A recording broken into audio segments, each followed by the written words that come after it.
Good morning and welcome to today's webinar on reaching the 90-90-90 targets, the implications of HIV misdiagnosis. My name is Lauren Alexanderson and I am the Knowledge Management Communications Manager for the AIDSFree project. Before we begin today's presentations, I'd like to quickly review the Adobe Connect environment and set a few norms for today's webinar. Today's webinar has 4 presentations followed by a discussion period during which our speakers will address your questions. Within the webinar environment, please make use of our question and answer box on the bottom right side of your screen to share your thoughts, note your questions, or ask for help with sound during the presentation. Questions you ask are only visible to you, our presenters, and our technical support. If you're experiencing difficulties, our technical support will respond to your question privately. We will collect your questions from our speakers and save them for the discussion period at the end. It's great that we're able to connect people from so many places today, but your experience may vary based on your internet connection and computer equipment. I will briefly go over a few troubleshooting steps should you have technology challenges today. If you do lose connectivity or can't hear, close the webinar. Re-enter the meeting room in a browser other than Google Chrome by clicking on the webinar link we provided. Use the Q&A box to ask AIDSFree Tech for assistance. If the troubleshooting steps are not successful, please rest assured that the webinar is being recorded and you will receive an email with a link to the recording following today's event. And any questions that don't get answered during our discussion session will be compiled after the webinar and shared with our presenters, and any responses will be shared with the participants. To get us started, I will hand over to our co-moderator, Vincent Wong of USAID. Okay, hello everybody. Can you hear me okay? Sounds great. Okay, fantastic. So, hello, my name is Vincent Wong. I'm a Senior Technical Advisor here at USAID Washington. And today's webinar has been really organized primarily by AIDSFree, but I'll be co-moderating with my colleague Cheryl Johnson from WHO from Geneva, who's on the line. And we've got a really good panel today. We've gathered 4 experts in the field looking at the evidence around HIV testing and misdiagnosis. So as we all know, the levels of HIV testing that are happening globally, within PEPFAR alone, we're up to about 65 million individuals tested yearly, and globally, I think that number is exceeding 160 million. So there's a lot of testing happening, and as we continue to accelerate that to try to attain the 390s goals, where we've got 90% of individuals diagnosed and enrolled in care, and couple that with policies of test and start and treat all, where we're moving people from diagnosis into treatment immediately, it becomes just paramount that we ensure that the quality of the testing delivered and the test kits used are high, and that we are not misdiagnosing individuals as we move towards those aims. So we've got really 4 speakers today to help speak to those topics. And as many have seen in the program, we have Ms. Anita Sands, who's going to be speaking to the normative structures that help ensure rapid test kit quality. We'll have some field evidence presented from MSF, from Dr. Leslie Shanks, MOH perspectives on it from Dr. Khumbo Ng from Malawi, and then also some thoughts on regulatory challenges from Russell Dacombe. So I'll get started today with Anita Sands from the WHO, extensively on testing strategies and algorithms, procurement of diagnostics, post-marketing surveillance, all from with the global view in mind. So we'll turn it over to Anita and then continue on. And just a reminder, if you have questions along the way, please plug them into the Q&A box on the right, and we will, Cheryl and I will moderate them at the end. Okay, thanks very much, Vincent. This is Anita Sands. Can you all hear me? That's great. Yep. Okay. So I'm going to talk a little bit today about some of the work that WHO is doing around ensuring the quality of the test kits. Obviously that being one of the fairly major drivers of the quality of the testing events, and accurate testing is indeed the quality of the test kit that we use. So WHO has actually recently done quite a bit of work in this area, trying to have a bit more of a systematic review of the way in which misdiagnosis is actually being published about in the field. And so we recently did a review where we found that misdiagnosis of HIV status was relatively common and ranged anywhere from 0.3% up to over 10%.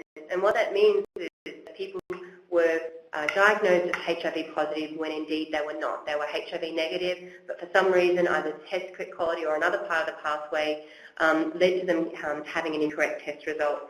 Obviously that's got quite a long range of repercussions for the testing program. So we then went and looked at a number of the national testing policies to try to understand what would be the likely drivers of the misdiagnosis that we had observed in the systematic review. And what we found of the 48 national policies that we reviewed, only 17 of these actually adhered to the WHO recommended testing strategies.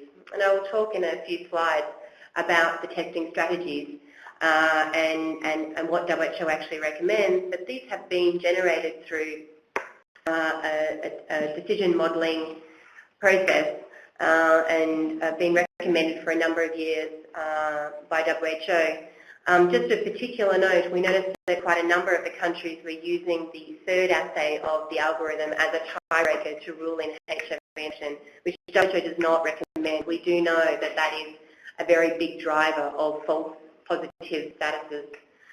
We also found that in a number of countries the testing algorithm that was being used, so which products were being used, had not been validated.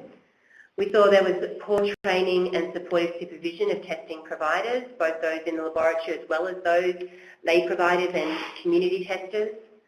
And at a product level, we also are fairly well aware of the impact that end-user errors, mainly around not observing the instructions for use, play when testing for HIV. And so some of the pieces of evidence that came up very commonly in our systematic review were the difficulty with reading very weakly positive or weakly reactive test lines.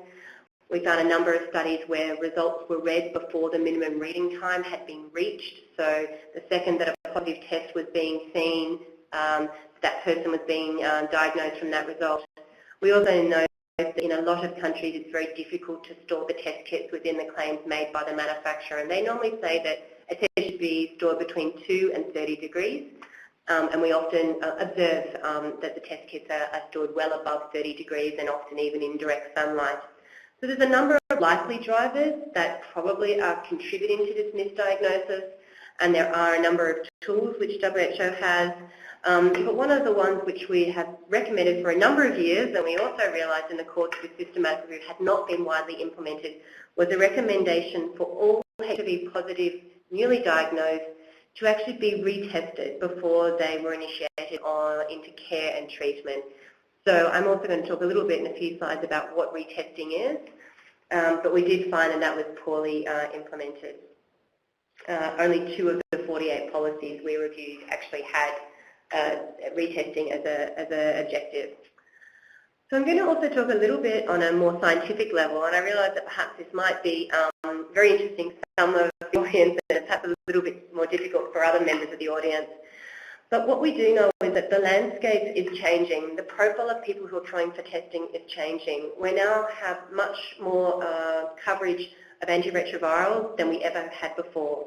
And antiretrovirals do have a great effect on the body in that they do help your immune cells to fight off the HIV, but they also mean that they have an effect on the tests that are used to diagnose HIV.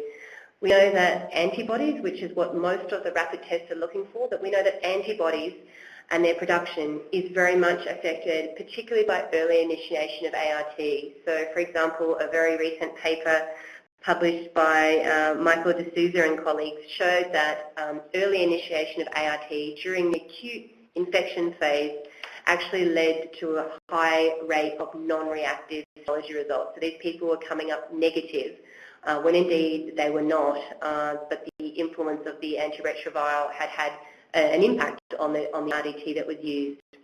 We find that this is more a problem with the older generations of tests, the first and second generation RDTs, and more of an issue with oral fluid tests than with whole blood tests.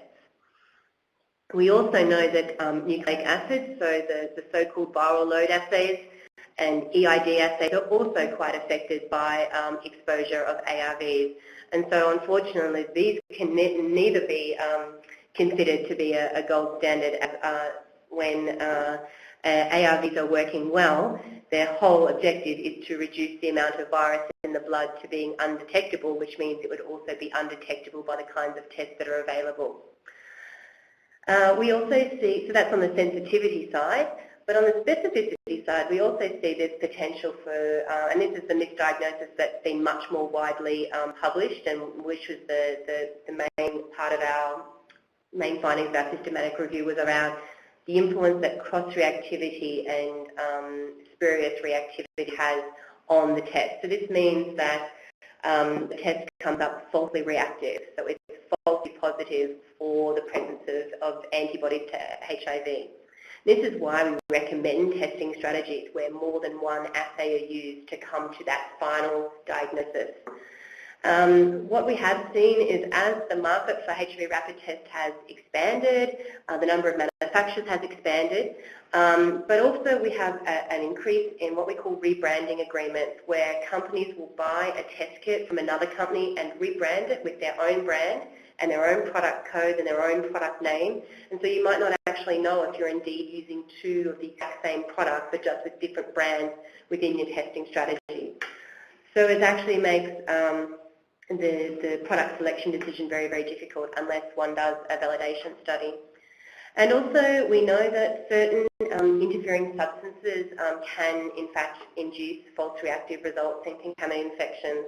We know that sleeping sickness, and more recently there's evidence even malaria infection does actually, because it is working stimulating the immune system, that we do see false reactivity. And so a lot of this is actually well documented, and it is certainly, these are certainly the aspects that during pre-qualification we look to see if the manufacturers considered these particular comings of the tests. So in terms of talking now about how we would actually be able to assure quality, I'm going to talk a lot about test kit quality, but I just first wanted to situate it in this broader picture of quality assurance. You probably hear people say, oh, QA, have you got a QA system? Very often, and often it's a little bit hard to understand exactly what that means. And I've got a figure here, and unfortunately, in efforts to try to make the font size a bit bigger, some of the letters are falling off the side, but there are 12 basic aspects that you need to consider, and this is irrespective if you're in a laboratory, if you're a community-based testing. These principles of quality assurance need to be upheld in order to give the best chance that you avoid a misdiagnosis. And I'm just going to pull out a few little things here because these are actually a topic I'm going to focus on. So testing and inventory. If you don't buy a good test, you can do all of the training in the world and have the best strategy and approach, but if the test itself is of not good quality, you won't get a good result. And that's what I'm going to then move on to talk about. But I also just like to pick out that personnel and having adequate training, supportive supervision, so not punitive supervision, but having someone that if you are conducting a test and you think, actually, something doesn't look right here, can I ask someone? And having that in a regularized manner so that when and if problems arise, that testing providers have someone they can turn to for support. We talk about a piece called assessment, and it's very important actually, and it has been a good way for us to be able to have an understanding of the amount of misdiagnosis that's happening. Some of you might know it as EQA or proficiency testing, but what that basically means is in order to be able to test the proficiency of a testing service to provide an accurate, correct diagnosis, we send out a panel of specimens. They're normally blinded, so they're labelled 1 through 10. You wouldn't know which ones are positive and which ones are negative. We ask a testing service to simply test them as they normally would and normal client coming in through the door to see if they get the correct result. This is a great way for us to be able to understand if there's misdiagnosis happening or not. It's a really critical part of a quality management system. The next part obviously is then mounting an investigation and potentially corrective action to find out what it was that might have led to this misdiagnosis. So I alluded earlier to the fact that WHO recommends testing strategies. As I mentioned, we can't just rely on the result of one test alone to provide a definitive HIV diagnosis. Again, this slide is a little bit small. I've tried to put the two strategies on the one slide. We have one strategy we recommend for high prevalence settings where the HIV prevalence is above 5%, and we have a second strategy for low prevalence. So this is when those results go back to the individual. So if you're even working in a surveillance setting, but you know you're going to give your results back to the individual, this is the types of testing strategies you should use. And as you can see here, we actually label the boxes as A1. That means assay 1, assay 2, assay 3. We don't need to be so specific about which exact RDT it is. It's more about the statistical way in which we decide that these three tests in this order is adequate to be able to give an accurate diagnosis.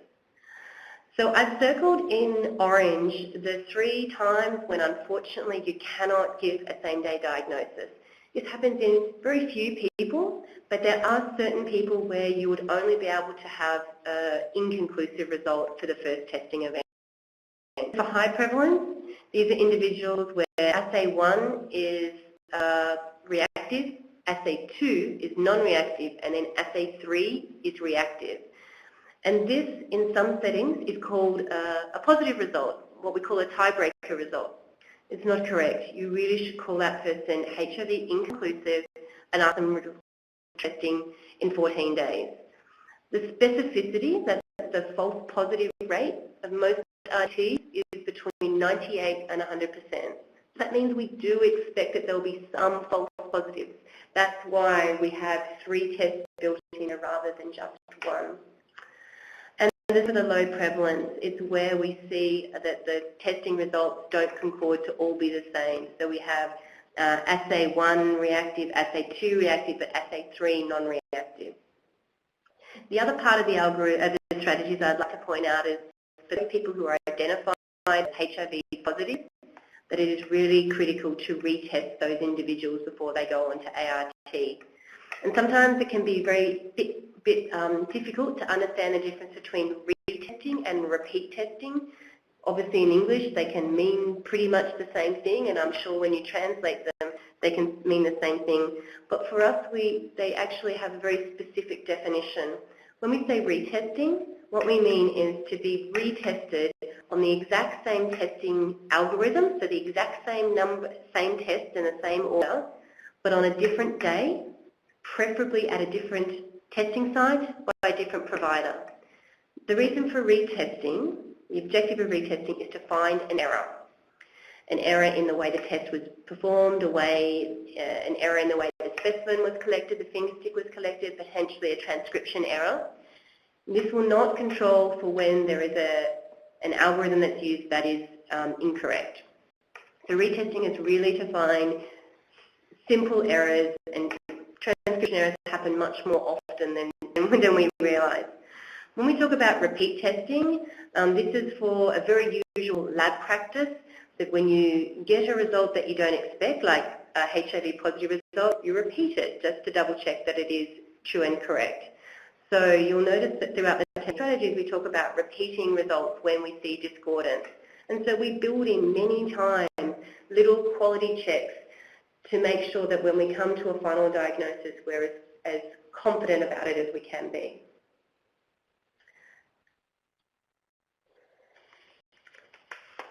In addition to these 2 approaches for diagnosis individuals, we are also working to expand the way in which testing can be conducted even further and further into the periphery. In some countries where laboratories have traditionally been the venue for testing, the test for triage approach has been something that has quite some interest. And this is where it's performed either in a community or by a lay provider or even as a self-test, and then the result of that allows that person to be triaged to the health facility for addition to confirm their result. And this is the strategy I have here on the left of the slide. You may also be aware that WHO has been working for quite some time now to review the evidence and to establish recommendations around HIV self-testing. And the HIV self-testing strategy also mirrors a little bit what we're thinking with tests for triage. So these are ways that one testing in the community, testing with perhaps lesser proficient testers, where you can at least get a signal that this person potentially is HIV positive, and then bring those people to the facility to have the additional testing to confirm their status. So always trying to find different models to meet different needs in different settings. As I already maybe mentioned a little bit about this, so I can perhaps run through very quickly, but retesting, I mentioned a little bit on that slide about testing strategies, about what is retesting, but just to run through again, who should be retested, which is the third bullet point on the bottom there. We talk about individuals who have an inconclusive status.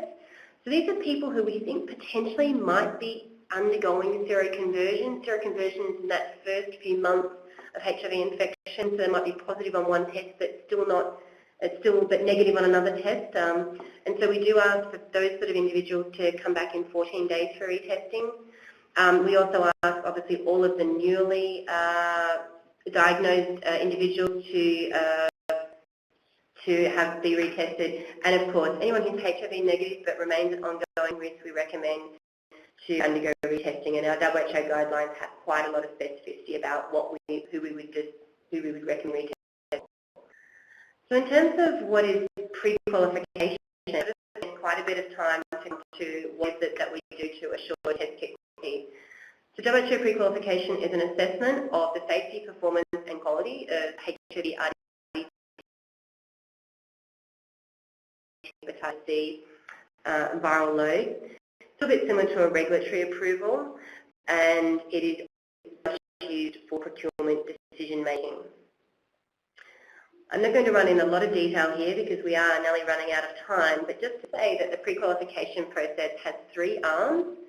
We have a dossier review section, we have a site inspection where we go on site to the manufacturing facility, and we also do a performance evaluation to evaluate the product. A product would have to meet all 3 of these components of pre-qualification to be considered pre-qualified and to therefore be eligible for UN procurement. So when I say UN, I mean WHO procurement, UNICEF, UNFPA, UNDP and MSF. We also see that another part of assuring test kit quality is just the pre-market assessment, the pre-qualification, but also very much around the post-market aspect. So unfortunately, nothing stays the same over time, no matter how much we try to. Tests can always be improved, test production can be made cheaper, and so the kinds of tests are actually changed over time. So it's really important that you have in place a system for post-market surveillance to be able to understand when there is a problem with test kit quality. And in the interest of time, I won't go over this in too much detail. You can perhaps read through the slides later on, but we do have quite a large piece of guidance that the pre-qualification team has developed on post-market surveillance. We work with the manufacturers of the products and also with the regulators in your countries and with you as end users, as program managers, to be able to feed this information back. So things like very simple labeling misinterpretation is very useful to be fed back to the manufacturer for them to be able to make changes to ensure that it's very clear and comprehensible. So this is my second to last slide, and I just sort of want to come back and reiterate that the quality of testing has a continuum. Test kit quality is obviously very, very critical. We can obviously try to rule out products that are poorly designed and poorly manufactured. We would hope that pre-qualification or the national regulatory review would be able to identify tests that don't meet those standards. But obviously there's always the chance there could be a production defect, and obviously that's where having a good quality system or participating in proficiency testing as well as the post-market surveillance, allows you to then monitor the test kit quality. But unfortunately, none of these tests are infallible. They do have certain storage conditions and they have very explicit instructions. So if the tests are not stored correctly, normally at 2 to 30 during transportation, but even as well when they're in use, and if the test procedure is not followed exactly correctly as per the instructions for use, there can be testing quality issues that can contribute to misdiagnosis. And I've exhausted my time, but that's my last slide. We do have a mailing list that if you want to have more information about sort of products at WHO and the activities that WHO is doing for test kit quality, you can sign up to our mailing list by emailing diagnostics@WHO. Thank you. So thank you, Anita, and please continue adding your questions for Anita in the Q&A box for our discussion session. And the next presentation is Leslie Shanks of the Inner City Health Associates. Leslie was also previously with NSF, so I'm sure that should just be an acknowledgement to some of her really important work on misdiagnosis.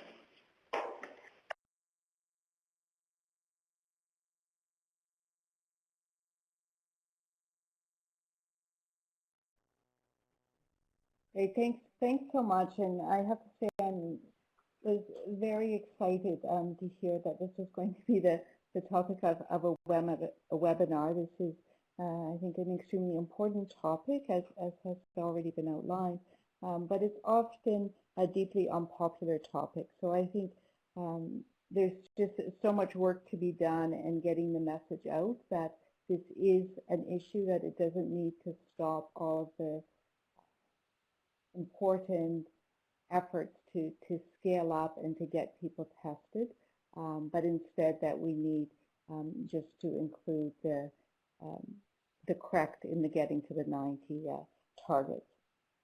So as mentioned, I'm going to speak about my experience working with MSF, Operational Center Amsterdam, and the journey that we took as we discovered there was a problem with misdiagnosis in our program.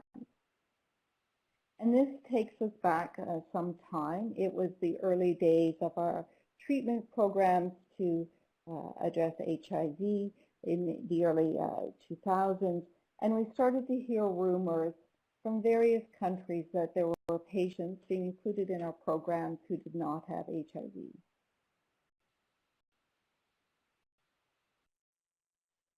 I'm going to take you through the story of Bukavu, which was an HIV project that we were running in Democratic Republic of Congo, and the time period of 2000 and 2005. And this was a time that I was on the ground, that I first came face to face with people who had been misdiagnosed and could actually see the consequences that this had for individuals impacted. So this project that we had was the first to start addressing HIV in the area. We were the first to start ARVs, so it was very early days, and we noticed as we were testing people, and when we introduced our CD4 machine, that there were some people whose CD4 counts were remaining stable or were actually quite high. So some of these were retested and found to be falsely positive. The impact of this news that we had people in our program who did not have HIV at a time when the stigma was incredibly high in the community really had a major impact on our program team in the field and also all the way through headquarters. You know, we felt that our labs were for the most part well managed. We were doing quality control, were in place, they were being monitored, we had training and supervision, we were doing all of the tests in front of the client. And that, of course, eliminated the opportunity of administrative errors. And finally, we were also retesting everyone who was coming to our program who'd been tested elsewhere. So we couldn't figure out what was going on. We looked at our test kits and our reagents. We looked at all our test procedures. And we did detect some supervision and testing problems, and we worked to improve those and tighten them up. We also introduced retesting or repeat testing, of all our VCT positives and all the discordant or discrepant tests by the laboratory, because remember the tests were being done in front of the client. Some samples were sent to the lab to just make sure that the quality of the testing, there hadn't been an error in that testing. However, we recognized that the problem was still going on. So we decided to introduce a confirmatory algorithm, and this was very similar to what the testing algorithms that were done in non-resource limited settings. And so we looked at introducing a Western blot, and then we also tried a serological confirmation test, which was possible to do at a level 2 lab. So it was feasible for field use. And I'm not going to spend much time on this test because it's just recently been discontinued.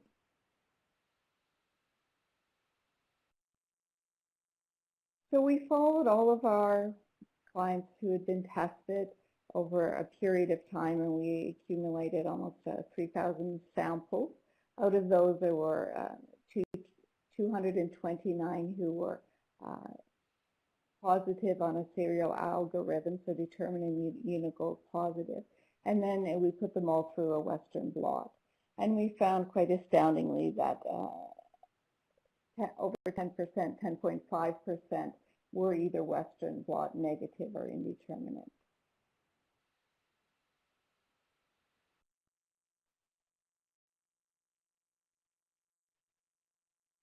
One of the other things that we realized when we did this analysis was the importance of the strength of the test line. Our staff noticed that some of the test lines were weaker than the control line, as you can see here on the left picture. And they wondered, they felt there was potentially a relationship with the false positive results. So here we see that all the results with one or more weak positive lines were false positive. However, I think it's also important to say that even when we eliminated all the weakly reactive test lines, there was still a number who had double RDT positives or algorithm positives who were false positives.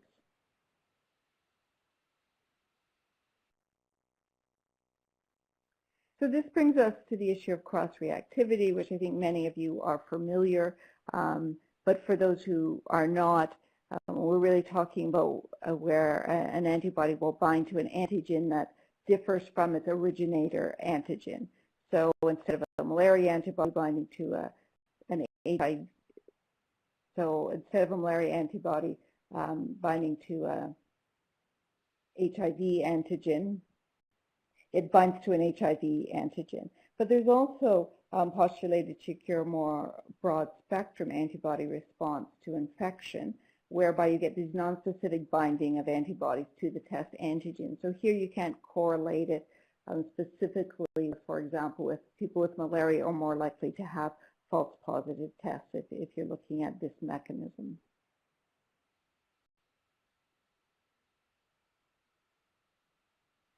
So recognizing that this was all going on in our program, we rolled out some new policies based on this experience in Bukavu that I've just been outlining for you. And this was really to strengthen all the aspects of our testing service, that all of the tests would be repeated in the lab when they were done in VCT, that we were going to introduce a confirmation test to the algorithm.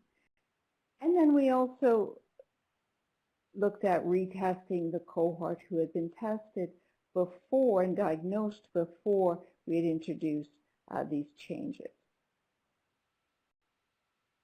So this is some of the data from that experience of introducing the confirmatory test to the algorithm and looking at retesting. And there are two things I want to highlight here. One is the experience in Zambia. When we looked at that, there were 19 cases of false positives that we identified on the retesting. And these were very simply due to administrative errors. This was simply a question of that the individuals were not tested. They were tested at the lab rather than by the counselor themselves. And these were labeling errors on the tube or transcription errors. So, very simple errors that had resulted in 19 people being included in the HIV program who did not have HIV. The other thing I want to highlight here is that we were able to retest. And you can see in Ethiopia, we retested those who were already in our program. In Burundi, we did this in Bukavu. And we were able to do this successfully without undermining our program or impacting on the uptake to our testing program, because this, of course, was a great fear that we were going to have a negative impact on our scale-up efforts by doing this retesting. And in fact, we found that did not happen. I also want to mention the issue that Anita mentioned on the tiebreaker algorithms. And this was not an issue in the MSF programs that I'm describing for you now, because we were not using the tiebreaker algorithm, but many of the countries that we work in, that is the national algorithm. So we looked at evaluating the HIV algorithms in Ethiopia together with our Ethiopian partners, and we found, in fact, what we knew, which was that the tiebreaker algorithm did not perform well, and here there was a 7.3% false positive rate on the tiebreaker. The other thing I want to highlight from this is that we looked at clearly a three test algorithm. When you looked at the serial algorithm of, in this case it was KHB and StatPack, it actually performed fairly well. There was only one false positive in that group. But then when we switched the order of the test and had KHB and Unigold as the second test instead of StatPack, then we were up to, again, 16 false positive tests. So the importance of the order of the test and choosing your tests appropriately is really highlighted in this work. We also found that all of the false positives had at least one falsely reactive, a weakly reactive test. The other thing I want to talk to you about is the variability in test performance that we found in our projects. We were very often doing parallel testing, so we were monitoring in all of our projects the discordancy or discrepancy rate between those two tests, and we noticed huge variability. So it wasn't always that one test, assay 1 was positive and assay 2 was negative. This would actually change over time. So we asked a modeler to come in and to look at what all of this data could tell us. And I won't go into the details of the modeling, and this is written up in the paper we wrote about it. But we ended up looking at 51 test centers in 10 countries with 7 different RDTs. And we were able to show through this modeling that the specificity was varying by location of the test center, and that was both within and between different countries. Also, I think very importantly, and something that needs to be looked at further, is that the specificity varied over time within a particular location. And finally, that these variations were not confined to a single test. So I think this really highlights some of the challenges we have using RDTs in an algorithm to diagnose HIV.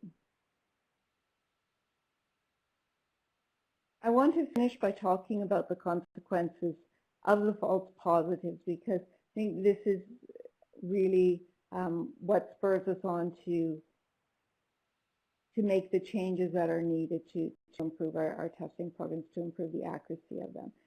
And you know, across our programs, we heard many stories of abandonment, of divorce, of violence when people were diagnosed as HIV positive. We had people who were diagnosed as HIV, who were peer support workers, very prominent in the community, took great courage to come out that time as HIV positive, and then we were faced with telling them that actually there had been a misdiagnosis and they did not have HIV. Oh, you know, one woman had been divorced when she was diagnosed as HIV. She had remarried someone HIV positive and then found out that she was HIV negative. These are not uncommon stories. There are also, of course, exposure to unnecessary medications, particularly ARVs, but also Cotri as well. Women who stopped breastfeeding because they were thought they were positive. I think for the program, there was also this sense of loss of faith in the testing. We were always amazed that the community knew what was going on. They knew that there were false positives. They knew there were concerns. They were going around to different test centers. They were getting different tests. And this was really an issue that we found we needed to just confront head on by making the changes in our program and being clear about the chance, however small it was, that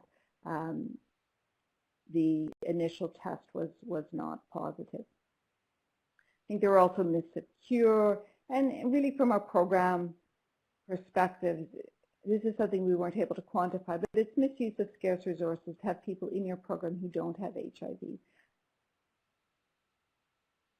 So I want to just finish up by going through the conclusions that really comes from our experience of facing this in the field.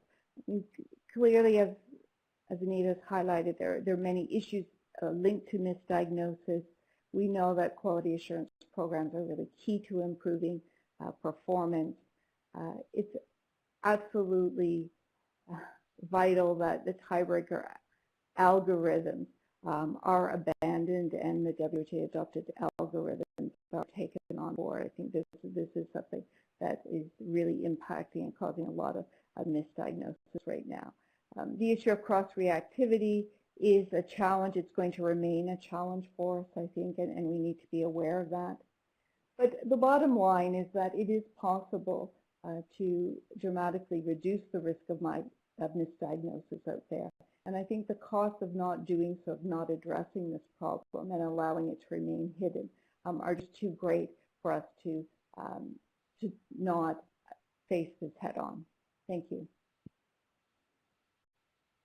Thank you, Leslie, for the concise and sobering summary of the data. That's interesting, and I encourage everybody to enter their questions on this and on Anita's and the other presentations down on the lower right-hand side. And just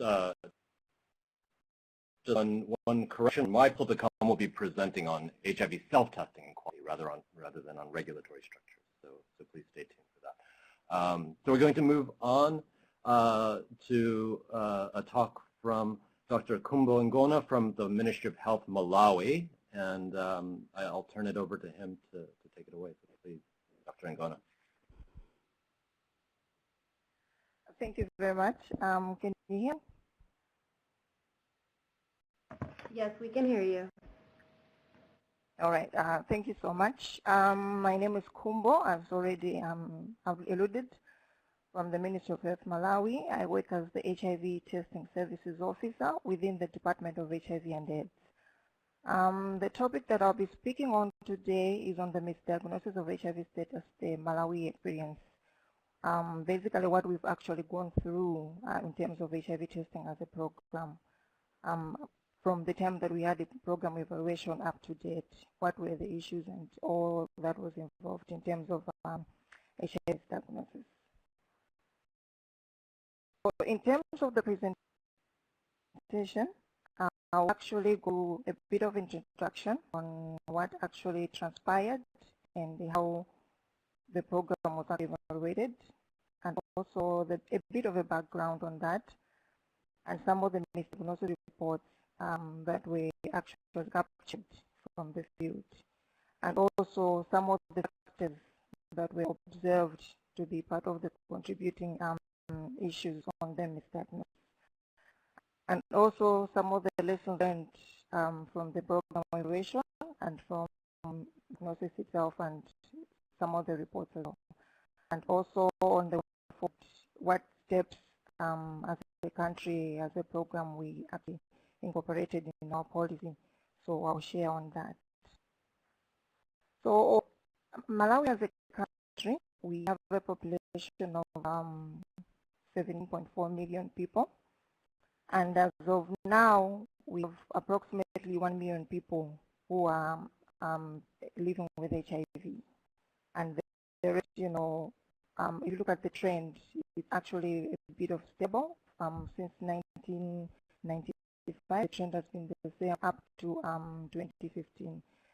So we also adopted the UNAIDS 1990 targets, and it's a hope that by 2019 we should be able to reach the 1990 targets, and that by 2030 we should be able to have an HIV-free generation.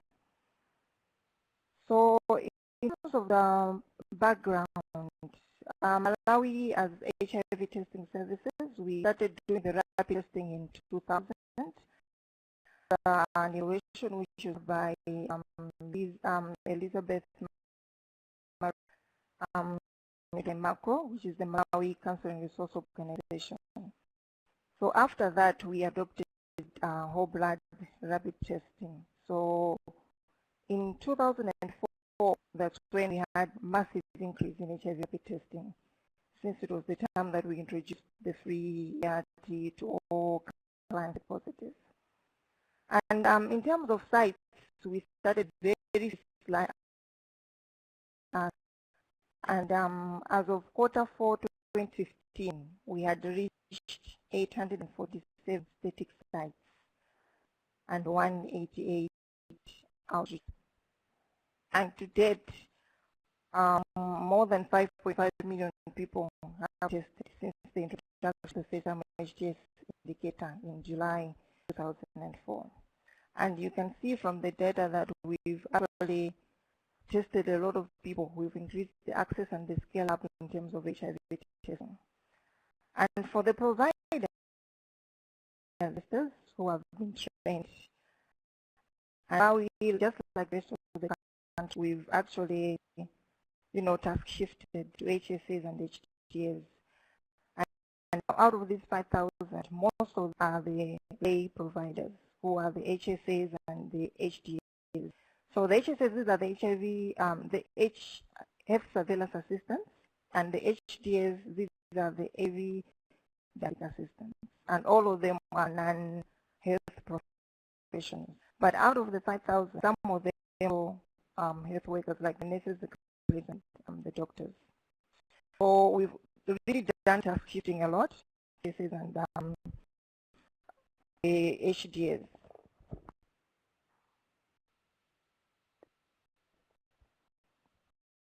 So in diagnosis from the field, we had a program with Variability. So we visited 6 sites or 6 facilities, including the central hospitals, district hospitals, and some health centers.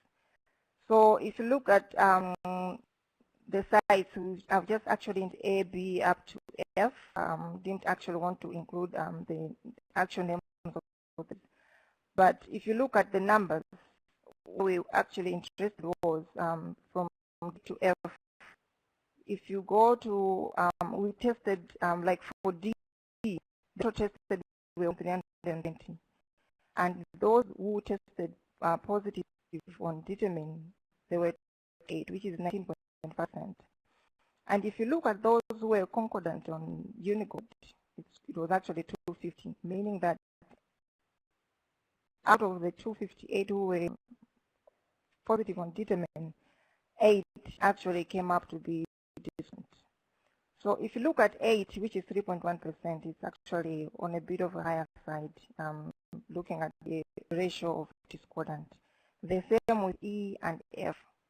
And for F, E, it's actually a bit high because it's 25%, which is actually the most high out of all those that are listed here. So this actually alarmed us as a program to say what is actually happening, why all these discordant results. And at that point, we were using viral tiebreaker. So if you look at those that were given negative results, out of those that came out concordant, you will find that for the 25%, it was actually all of them were negative results, so the 100%. So those are just some of the findings that we actually observed from the field. Some of the issues as well that were identified in terms of misdiagnosis were the issue of HTS register filling. We observed that most of the registers were incomplete. If you look at in terms of the test kit details, the lot numbers and the like, they were actually missing. And most of the important issues that you would want to capture when a client comes to your facility, most of them were actually. The other issue with PT non-compliance. I will give an example of, for example, 5 providers. And out of the 5, all of them, for example, 80%, and they would actually fill the same panel. In Malawi, we give the 5 panels. So just for example, all of them would fill panel number 4. So it was actually showing that all the counselors were depending on one person to do the P, and all of them would actually copy from individual. And it was an individual-based PT. This is also what we observed. Another observation was the VA crowding in many of the facilities. If you look at the picture below, you see that there were a lot of clients, one of the pictures which were taken during evaluation. A lot of clients, but you would have 2 providers and maybe just 1 room like this. And looking at an 8-hour shift that individual has the testing provider to offer the service to all these clients. And as a result, it resulted to testing where they would do a couple of tests at the same time. They would just collect blood, you can see on the picture, and sample pads, the test strips on the health spots.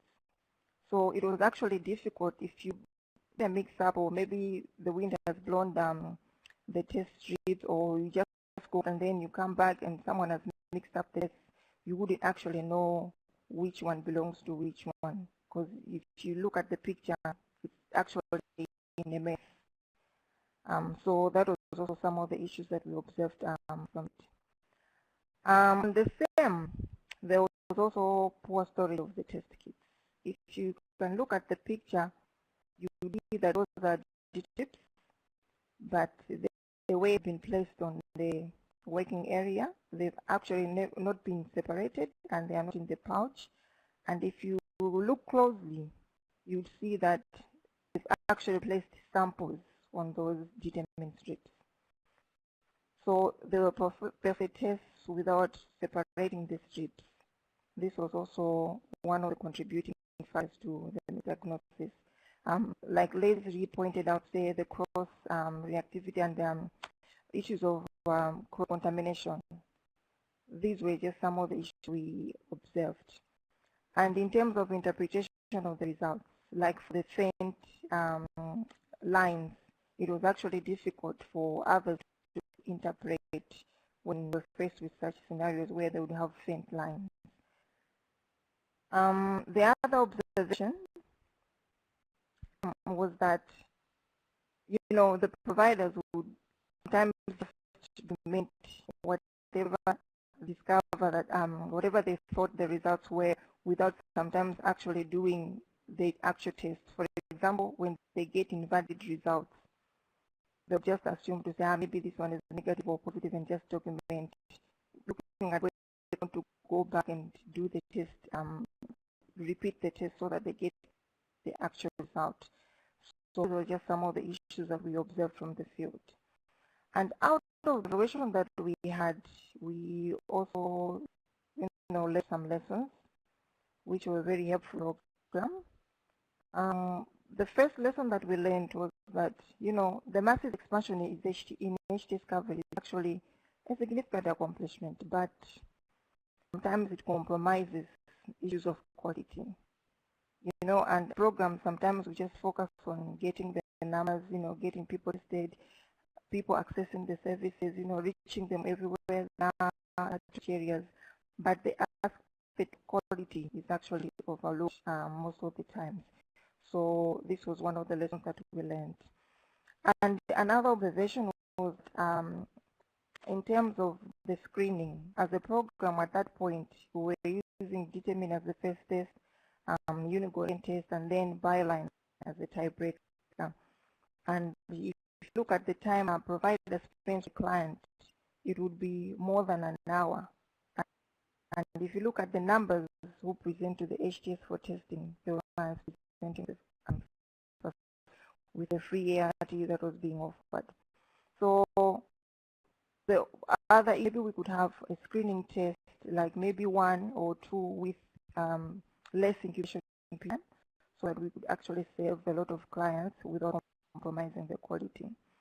Another aspect that we learned was that confirmatory testing was a must, and that should be done by a different tester. And as of now, this is what we're implementing as a country. It's part of the HTS guidelines as a policy. If one is tested positive, another provider has to come in to do a confirmatory test. The initial arrangement, the confirmatory should be done at a clinic. But because of issues of space and the cities were built a long time ago before we actually thought of HIV and AIDS. So there's that challenge of space. And now the policy is that the confirmatory has to be done at the HTS room by a different tester. And conveyor belt testing, we also observed that it actually is to compromise of testing quality and that it has to be stopped. And it's actually clear in our policy that providers are not supposed to be doing conveyor belt testing.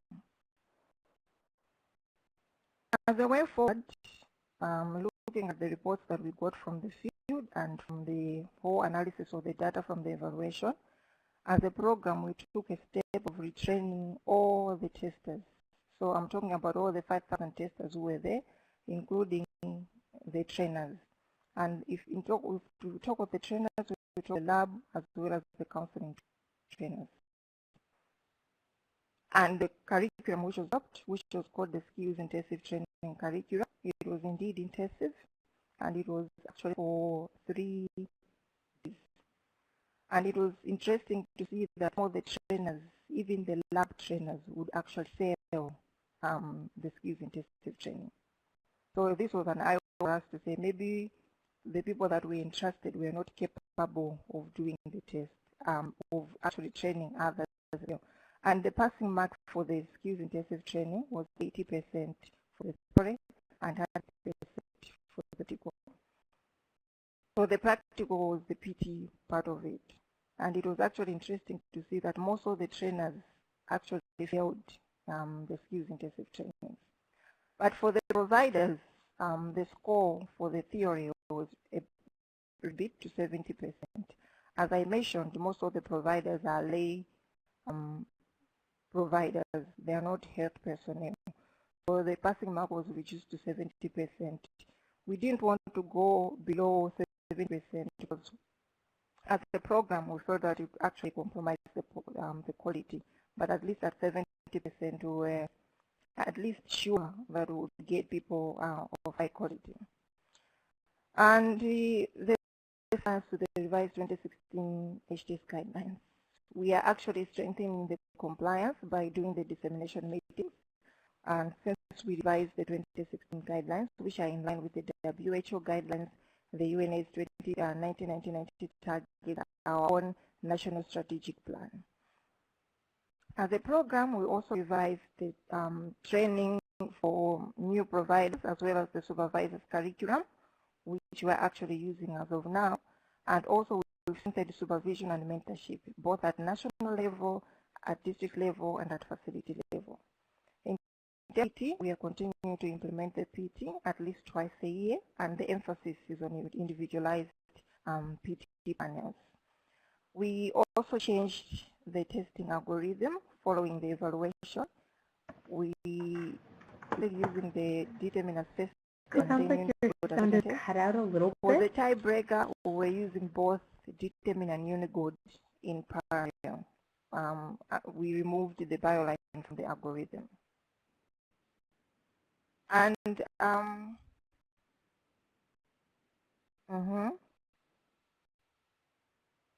you hear now? Can you hear me? Yep. Yes. I hear you now. Yes, loud and clear. All right, thank you. The issue of having a lot of clients coming, overcrowding in the facilities and the HTS sites, we thought of coming up with a group retest education SOP where the high volume sites would be actually doing the group retest and then shortening the time for the one-to-one discussions and the testing so that we could actually capture more clients without compromising the quality. And also the strict monitoring of the QC results from all sites. And our HTS register has incorporated a column where a supervisor is supposed to consign if a QC has been performed and if the results are actually in line with what the QC was supposed to perform. And if there are any other errors, corrective actions are taken with the immediate supervisors as well as the national defense club. We revise data over time to see the performance and where we are as of now, just to rule out all errors in terms of the quality controls. We option to the DTS for both PT and QC and in plasma, but now we shifted to DTS, and as of now, the PT and the QC, we actually perform a bit better than we used to before the evaluation. And also issues of data analysis, so results from the field. We actually not waiting for evaluation, but as a program, we are doing it periodically, analyzing the data and looking at the issues or reports of misdiagnosis that come to our team. So the monitoring of the strict monitoring of the turnaround time for the PT scores. So in terms of the PT, those who score less than 100%, a corrective action is supposed to be taken. And if they continuously fail, like for 2 consecutive quarters, they failed PT less than 80%, they're supposed to stop practicing until they undergo a refresh training. That's how we've actually structured our policy following the evaluation that we had. Over to Vincent to continue with the rest of the program. Thank you.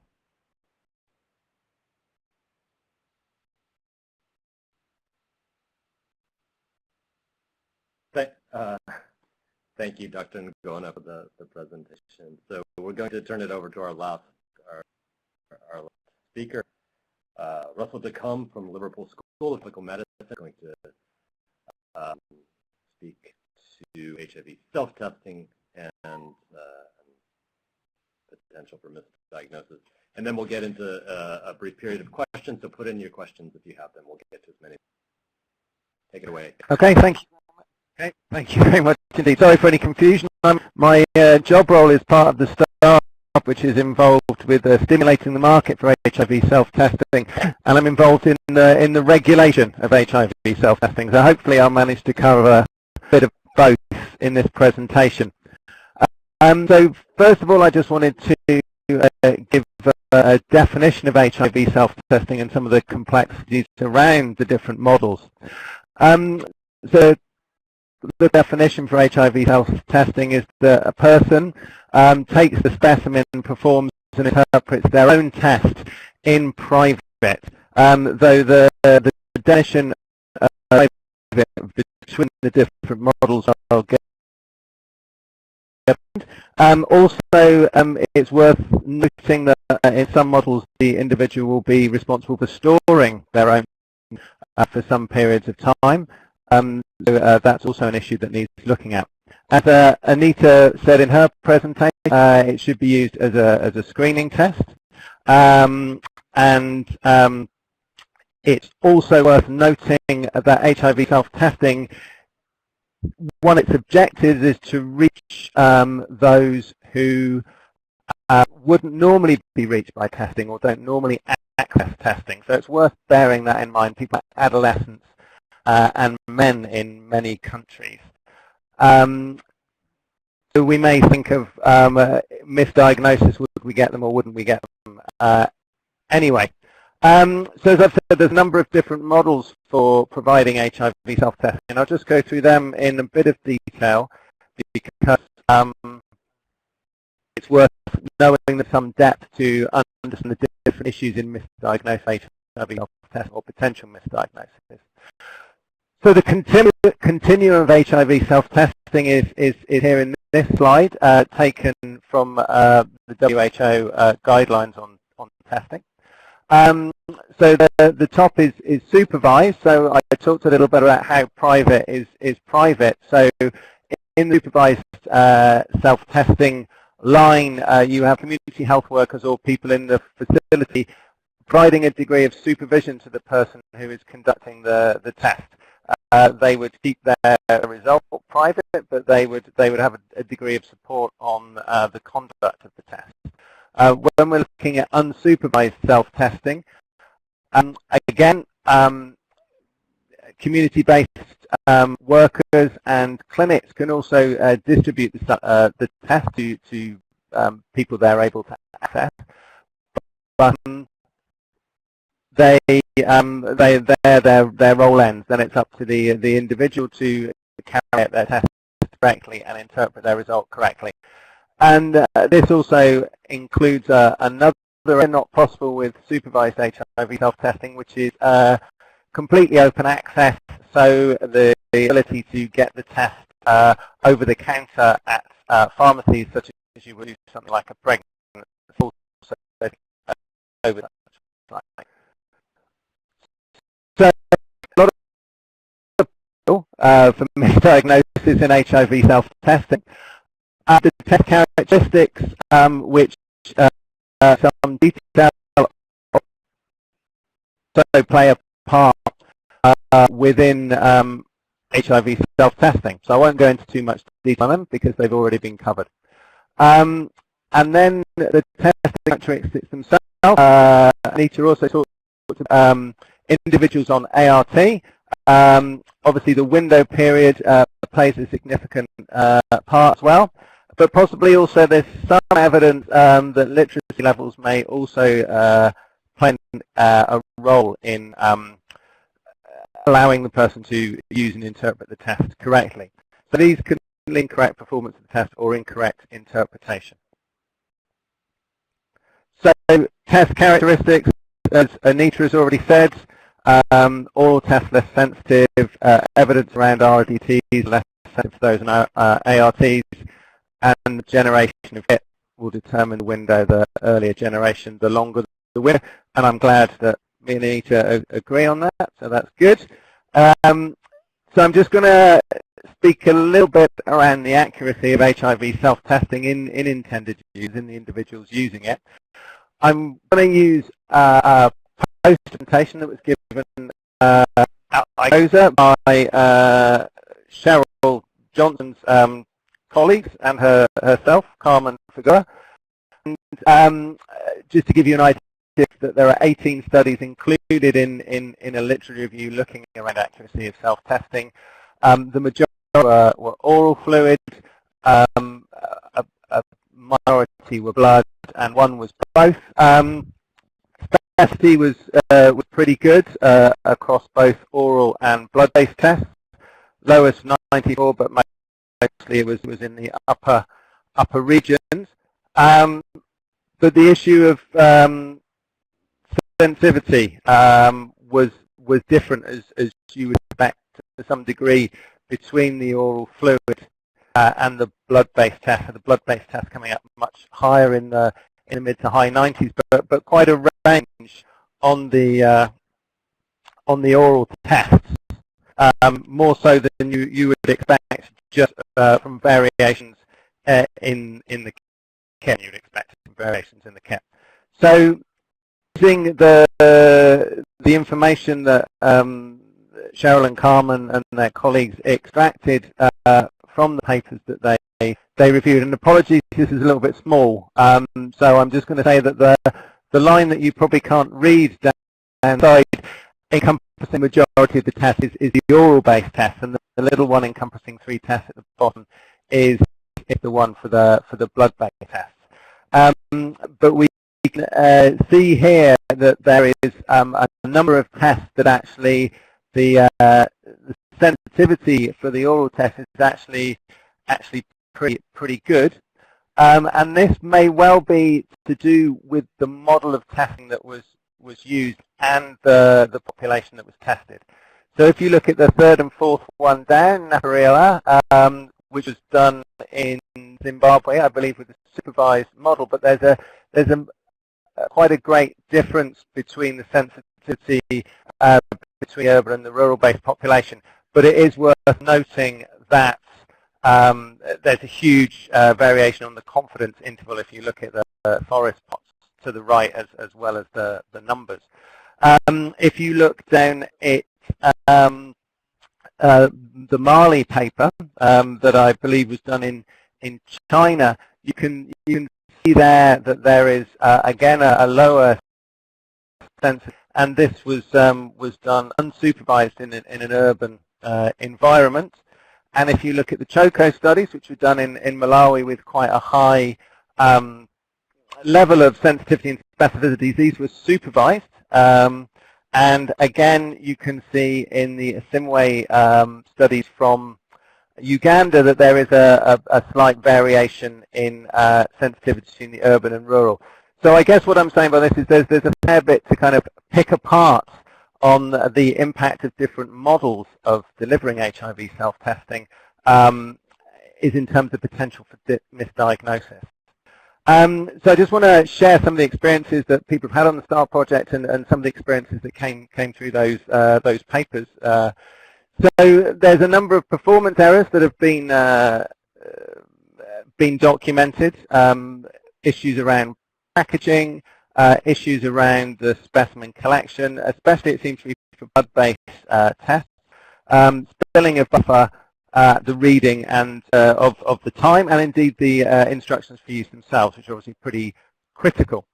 There's also issues around interpretation errors. Again, I've stressed that lower education level may be associated with misinterpretation, but also there's been a slightly higher number of invalids associated with the blood-based compared to the oral tests. So moving quickly on, just to show you some examples, and I'd like to thank my colleague Moses Kumwenda in Malawi for giving these pictorial examples, and just to say that we're using AuraQuick for all the studies at the moment, so we're not singling out AuraQuick particularly, it's just the ones we have pictures on. So you can see there that many people recognize the little nip in the package, which is where you would normally tear it if you're used to these things, but this participant is using a much more old school method of ripping the packaging with their teeth, which potentially could be quite a painful experience. Opening the tube, again, no demonstration on how to open the tube means that people try and pull the tube off by the top, which again could lead to potential spillage of buffer, and particular issues around putting the tube in the stand. So you put the tube in the stand to then put the swab from the mouth and the kit into the buffer. If it's put in at 90 degrees, it can tip over and you can spill everything all over the place. And the stand itself, which is designed with cost as well as efficiency in mind, again, it's because it has to go in at an angle. A lot of people try and put it in at 90 degrees or turn it upside down, and again that can lead to overbalancing, spillage, and so on. And as regards to kind of the performance interpretation of errors, this is again from the ICOSA presentation, and this is, just to let you know, this is across 10 studies in which interpretation errors were documented. You can see there's a fair spread both across supervised and unsupervised, and this is actually the number of papers that it was reported in rather than the number of errors. People seem to generally read or follow instructions for use, but there was lots of issues around collection, use of buffer, and interpreting of the results. Just one last piece of information on literacy level. This is from a study that happened in Zimbabwe that's available on the HIVselftesting.org website. Again, they looked at urban and rural populations, and they did a bit of work looking into the reasons why. In the urban environment, the false positive and false negative results were due to antiretroviral treatment and incorrect transcription. The participant wrote the wrong thing on the form but thought they were negative. So those were very kind of unavoidable errors in some respects. And the rural ones, there were much more around interpretation and performance. So that's for that. So how might we mitigate these kind of amplified risks around HIV self-testing? So obviously clear messaging is very important. People really need to know that if you're on ART, you could get a negative result, but it doesn't mean you're cured. And this is obviously a very critical message to get across. The window period is important because it will vary between generations of tests used, and very clear that it's a screening test. Obviously, anxiety around getting a positive or a reactive result on a screening test is not great, but it's obviously, if you then assume that you're positive, that's really not good. Obviously, because certainly in the unsupervised models, it's all really about the instructions for use.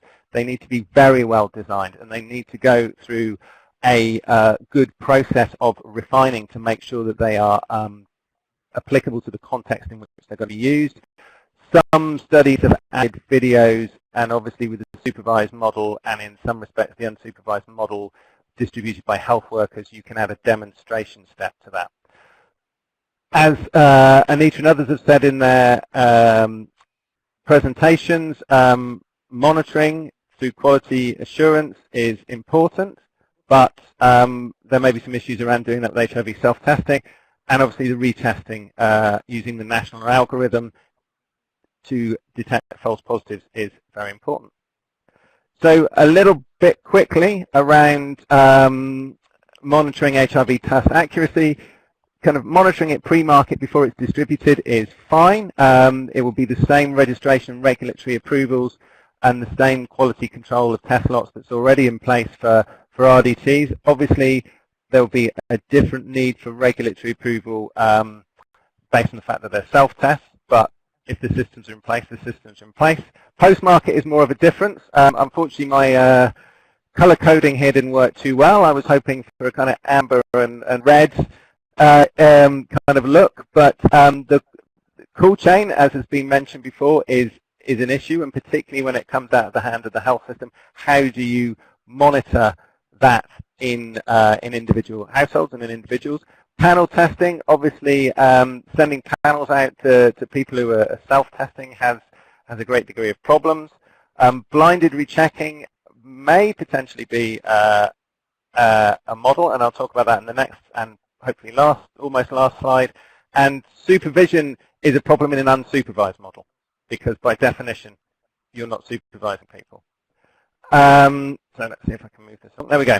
Okay, so rechecking of kits is obviously only recheck interpretation, and the critical thing is kits need to be stable beyond their official read time. So a small number of studies have looked like this, and there seems to be some variation between these studies but some used the interpretation of the readers, which may have its own issues, and some actually used lab-based confirmation. But at least in for more work to see if this would work.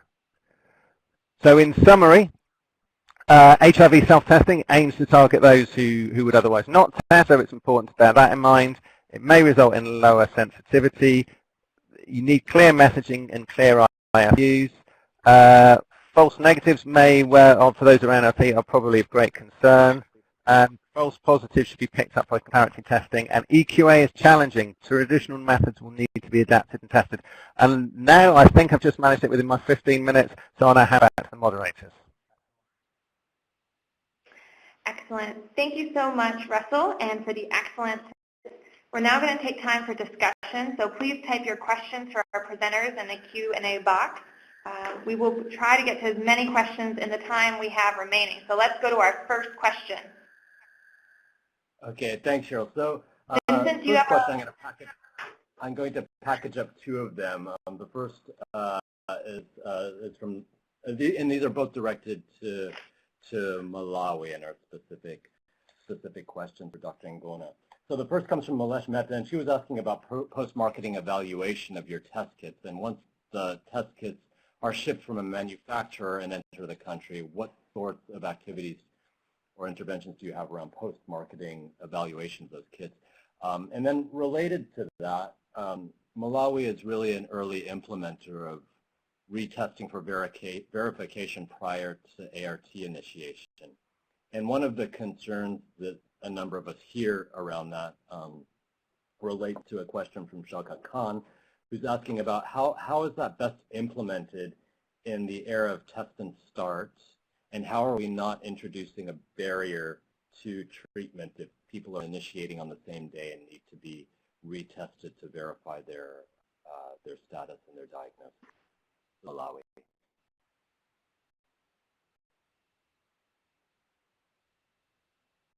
All right. Thank you very much for the question. Let me start by responding to the first one on the pre and post shipment evaluation of the test kits. Malawi as a country, in terms of the evaluation of the test kits, this is done by the National HIV Reference Lab.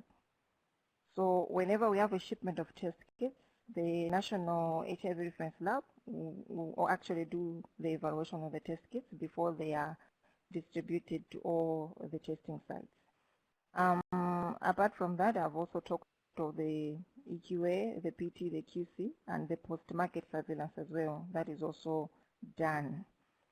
For the confirmatory testing and the issue of test and start, Malawi, we are also implementing the retesting, which is the confirmatory testing. As I mentioned already, to say the initial plan was that the confirmatory test should be conducted at the ART site where the ART initiation is done. Unfortunately, most of our ART facilities do not have space for HIV testing services. So the confirmatory test, whenever a client comes to the ART clinic and there's no documentation for the confirmatory test, that client is actually sent back to the HTS testing room for a confirmatory test. If you look at the test and start and the way we provide ART in Malawi, it's not a day-to-day activity in terms of ART. As I mentioned, the issue of space.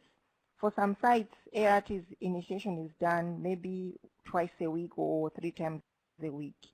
So for example, they've taken one on Monday and the ART clinic will be on Wednesday or Thursday. So when that client comes for the initiation, that's when the confirmatory test would actually be done. And in some facilities where we have more than 2 or 3 providers, the confirmatory test could be done on the very same day, for example, on the days where the initiation is actually taking place. So after someone has tested positive, if another provider is available to do the confirmatory, they would actually do the confirmatory so that we do not deny them the access to ART.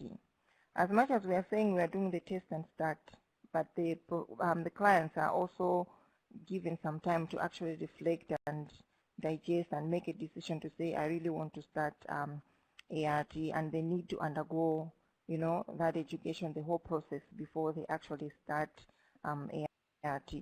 So basically, that's how we're doing the test and start. And we've authorized all the ART providers to say if someone comes without a confirmatory test result documented, do not initiate ART. You have to send them back to the HTS room for a confirmatory test. Thank you.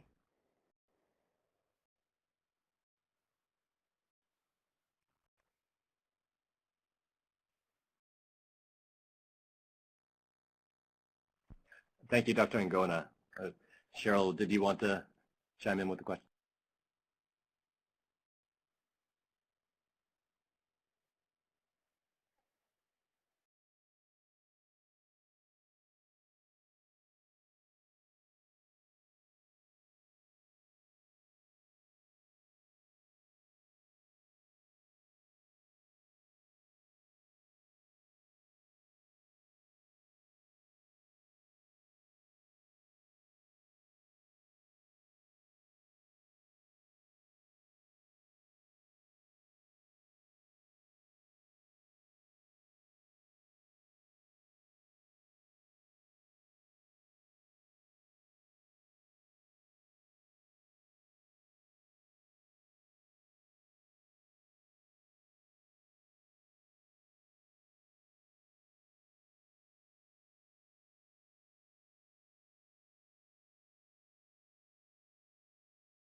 Great.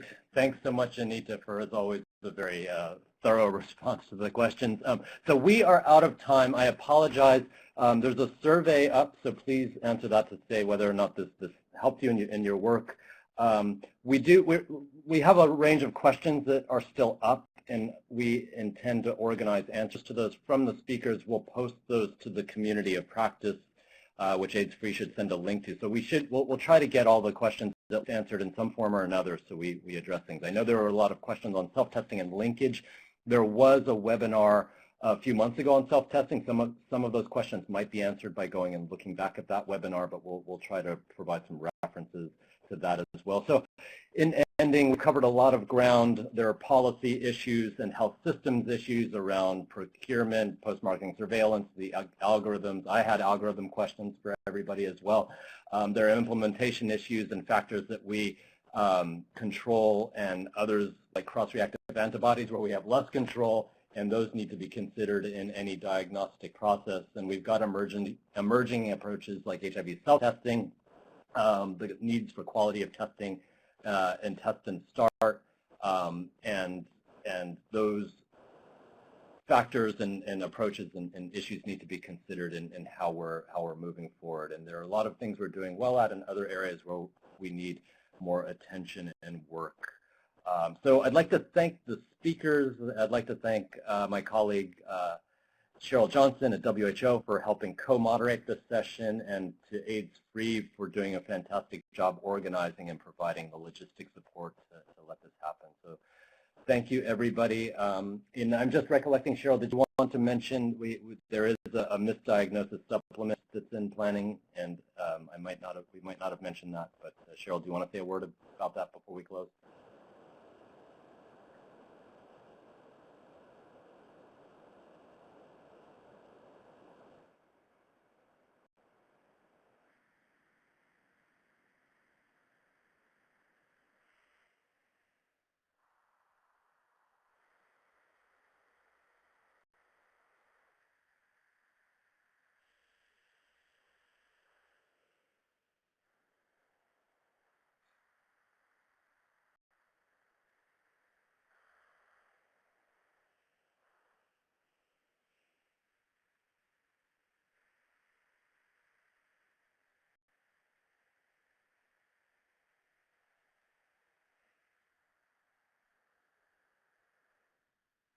Great. Thanks so much, and thanks everybody again for joining, and we will all be in touch. Bye-bye.